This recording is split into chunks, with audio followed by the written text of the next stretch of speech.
kita ada Vmall. Untuk siapa yang tak tahu, di dalam apps yang baru, kita dah ada Vmall. Di mana dalam Vmall ni kita boleh beli sekotak-sekotak.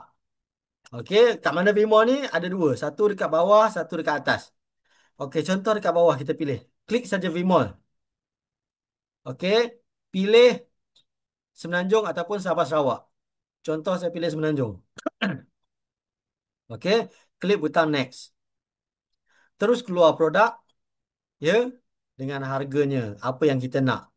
Contoh hari ini saya nak beli sekotak V Protein, saya klik add to cart.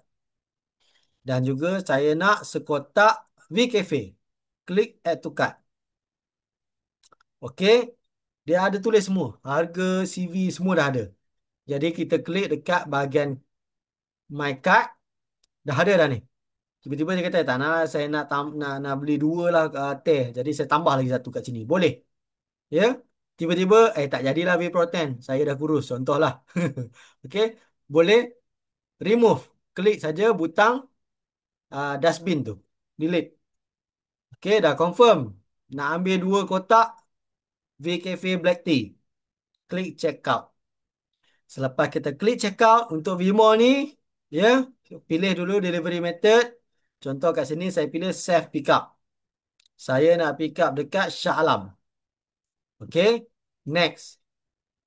Okey, terus dia tulis saya pick up. Okey, make sure betul dua kotak apa semua. Klik butang submit.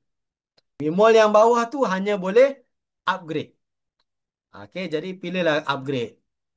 Upgrade account sendiri ataupun kalau nak upgrade account downline di bawah kita, upgrade other account dekat bawah tu. Klik saja. Okey, masukkan nombor ID dia, search, submit.